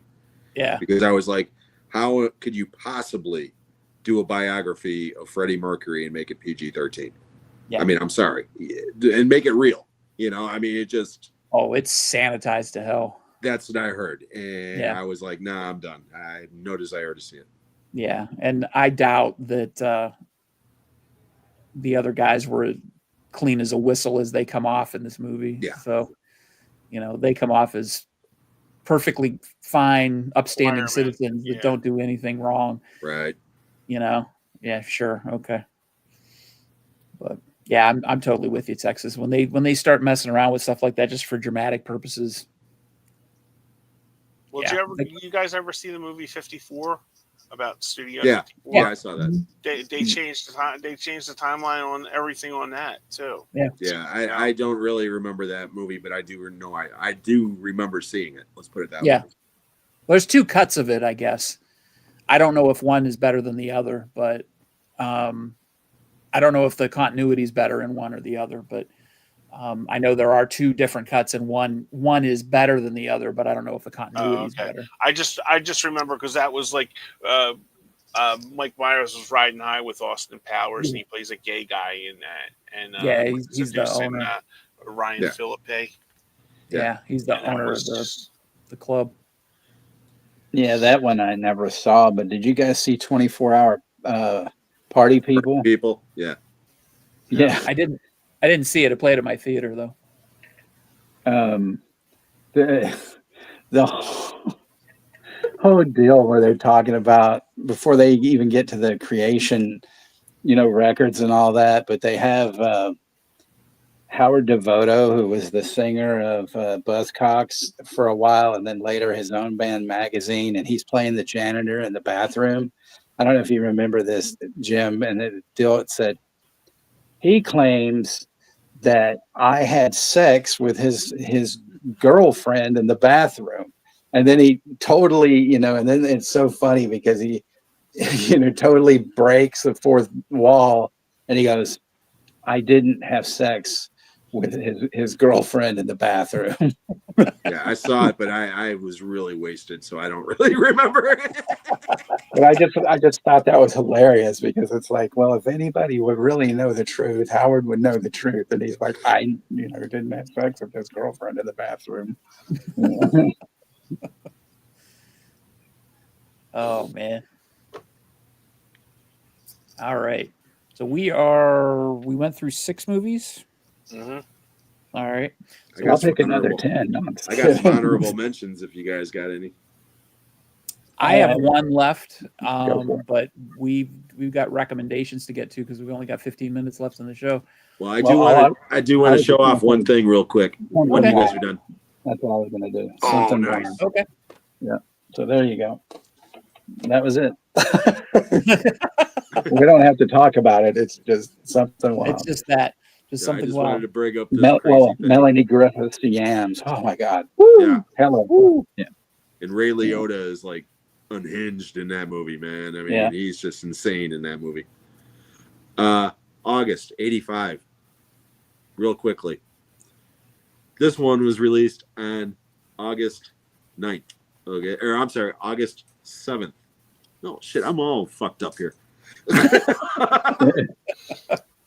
Okay, that's what it was. All right. August 2nd, 1985. Weird Science. Nice. Yeah, there you go. August 7th, 5 days later, 1985. Real Genius. Yes. August 9th, 2 days after Real Genius. My Science Project. Oh, yeah.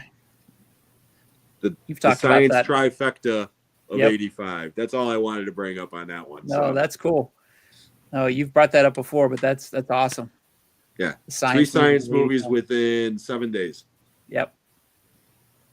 I've only seen Weird Science and Real Genius. I have not seen My Science Project. Really? Wow. Yeah. Okay. It's good. It's not great, but it's entertaining for what it is. Dennis Hopper's quite funny in it. Oh, he's in it?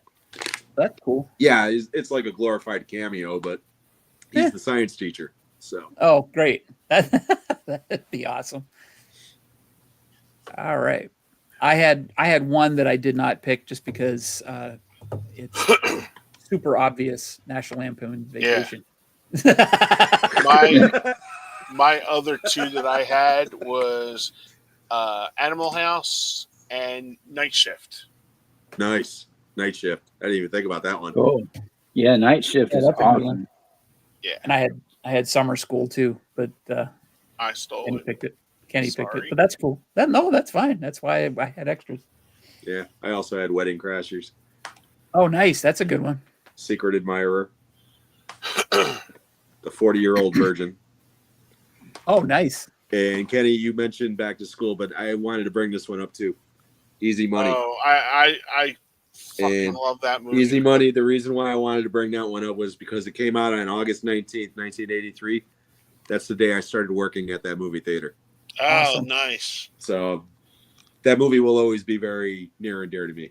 I love Jennifer Jason Leigh. You know, I'm a big fan of hers. And that movie's funny as hell. Yeah. Okay. Awesome. All right. My to-be recommendation. Get ready, kids. This is a good one. You ever wear jeans? Yeah. Okay. Well, this movie is called Slacks. SLAXX. Oh, I've seen that. It takes place in the 80s, and it's about a killer pair of pants. Yeah. I swear to God. Was that a Shudder movie too? Huh? It was on Shudder. It's on Shudder, but the great people of Tubi, it's now on Tubi. Awesome. So that is my Tubi. I swear to God, it is so out there, you'll just laugh your ass off watching it. It's so silly. You know? It's they have to what is it, Texas? I haven't seen it since it first came out. It's like it's a promotional thing, and the store, like a mall store, is getting these new pairs of jeans in, and you go, and these girls, they're like, beautiful, like uptight, like that ones in high school that never gave us a time of day, right? Basically, and they're all trying them on. So as soon as they go on, and they're like, "Ooh, this is tighter," and all of a sudden it just like rips their torso apart. It's just so stupid. It's terribly acted, but it's so much fun that you just, it is fun. Yeah, it's just like, it's like one of those like funny like that movies that you would see like on with Ron DeShear, like USA Up All Night kind of movies. That I literally bought it on Hamilton Book, not a sponsor, when it was in Hamilton Book, because I think I've watched that stupid movie about 5 times because I've liked it so much. It's just so stupid that you just like sit and laugh. And if you need a good laugh, guys, and the world needs a good laugh these days, I think this one would be right up your alley. So I can't wait to watch the week. I can't wait to watch the trailer for that one. Oh, what's the funnier movie about jeans, Kenny? Slacks or So Fine?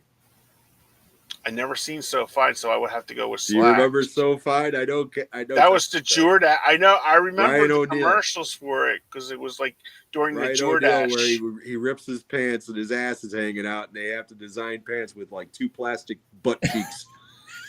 He's going to make $1 million or whatever. Horrible fucking movie. Yeah, wow. It's not. Yeah, okay. I got it on now. Ryan O'Neal, Jack Warden. Yeah. Wow. I remember. Man, I haven't thought of that movie in forever. I know. I remember the box at the video store. Richard Keel, Jaws. He's in it too. Yeah. Like I said, I can't believe I'm the only one who remembers that movie. Man, that was a great pull, Jim. Wow. Bravo. Thank you. All right, Texas, you got a recommendation for us? Yeah. I just watched on Netflix.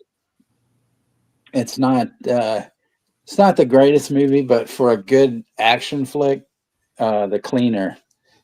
It's got Daisy Ridley in it, from Star Wars and all that. And Clive Owen's in that, right? Huh? Clive Owen? Yeah, not for long. So sorry, okay. Spoiler alert, but it's pretty decent. It turns out all right, and it's got a interesting backstory she has a brother that's kind of nuts, and it's pretty decent. That actually came out theatrically earlier this year, so yeah, I thought so. Yeah, it didn't last very long in the theater, so but that's cool. Yeah, I have to check that one out. Yeah. Cool. Thank you, sir. Sure. Jim? Alrighty. This one was released, and sticking with our theme, this one was released on June 15th, 1979. So I was just shy of my 12th birthday when this one came out. And it's one of my favorite movies from the 70s. It stars Alan Arkin and Peter Falk. I'm talking about The Envelope. Oh, nice. So directed by Arthur Hiller, written by Andrew Bergman. This is one of the funniest movies from the 70s. It really is. And unfortunately, it didn't. They got a remake from 2003, I believe, with Michael Douglas. And I don't even remember who the other guy was in it, but piece of shit. Stay away from that movie. This movie, on the other hand, is comedy gold. And again, if you've never seen this, I don't know if this is available on Tubi or anything, but this is my Criterion Collection. I like Blu-ray. the scene at the diner where he's going over what you have to do, what he has to do. No, the best part of that movie is the third world dictator who's got the little face on his. So nice, so nice, so nice. You know, I mean, it's just. It's a ridiculous movie. Richard Libertini's that actor. He's the same guy who was in All of Me. Put Edwina back in the bowl. Put Edwina back in the bowl. Same guy. Yeah. But, it is on Tubi, boys. Awesome. It's a classic movie. It is just so good. If you've never seen it, by all means, check it out. Yes, that's a great pick. I haven't seen that one, I think, since '81 on HBO. But wow. Yeah, that was a huge HBO. Yeah, it's a great movie though. Yeah, I saw it theatrically with my parents. Awesome. All right, I have got one. It does not fit this week's theme, but oh well. Oh well.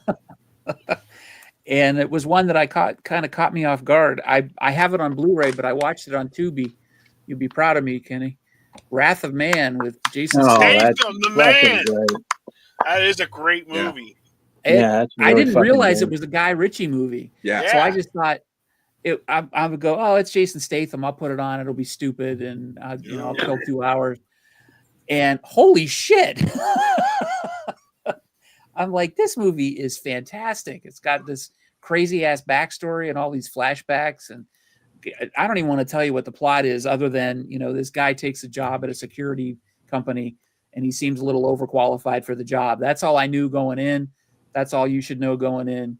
Just watch it. It's fantastic. Just go for the ride. Yeah. Real good movie. That knocked me out of my socks. I totally was not prepared for that movie at all, and it was really, really good. So very good. That's my pick. That's a great pick. That was a Mr. Alf special, Sean.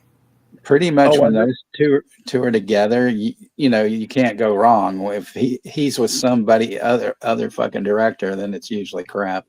Right. Yeah. That's the thing, is I was expecting it to be, Safe or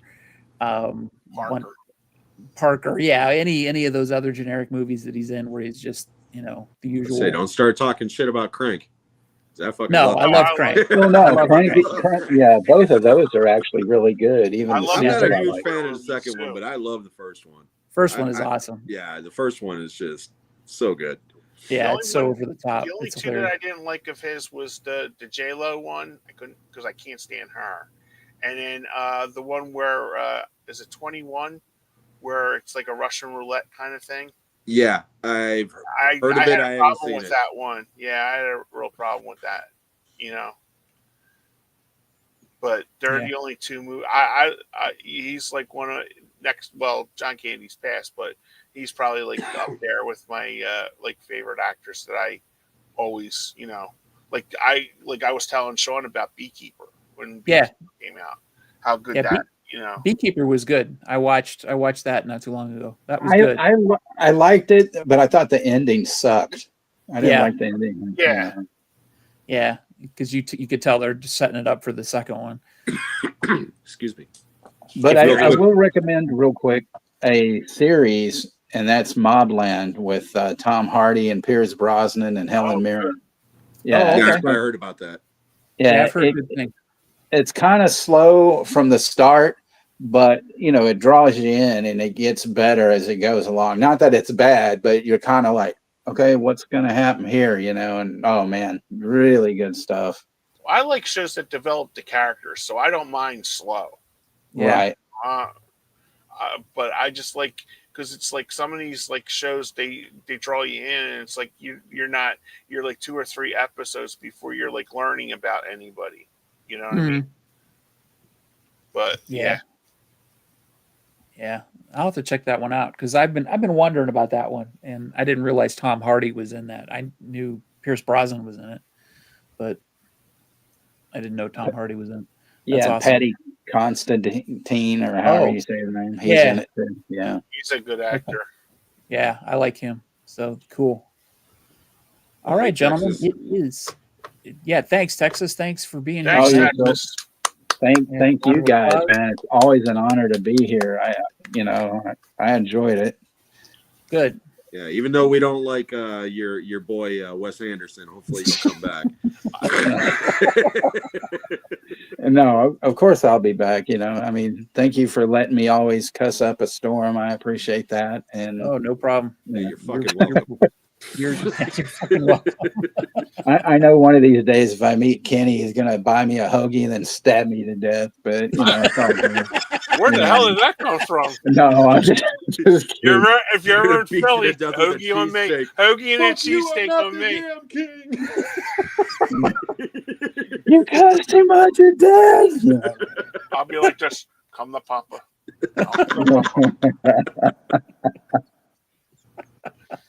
No, it's great as always having you here, buddy. Yeah. Yes, thanks, Texas. Really enjoyed it. I had a lot of fun tonight. I hope you guys did too. I hope everybody watching had fun. Thanks for everybody in the chat tonight. And if you're listening on replay, thanks for listening and what we're watching. And we will see you in 2 weeks on July 1st, where we will be having our July 1st, our Jaws 50th anniversary special. So Nice. Sweet. Looking forward to that. Yeah, that'll be fun. So yeah, stay tuned for that. We're just gonna sit back and listen to Sean talk for 2 hours. Yeah, basically, those 2 hours will be gone. No, it won't. There was a movie about a shark and it killed people. You know me. You know how I make a living.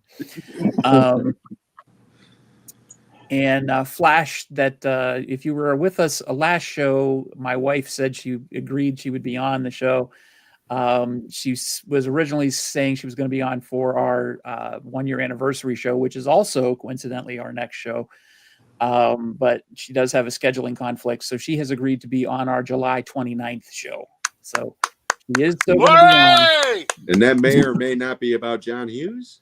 It is going to be about John Hughes. Yes. Nice. Yeah, she's not here tonight, so she's not in the building, so she can't hear you. But she will be on. That's going to be fun. That's going to be a lot of fun. Yeah. But guys, let me know if you guys want to be on tomorrow night for way back or whatever. Yeah, definitely will. Okay. All right. Yeah, I'll be there, buddy. All right. Good night, everybody. Thank you, guys. Have a great night, everybody. Bye. Bye.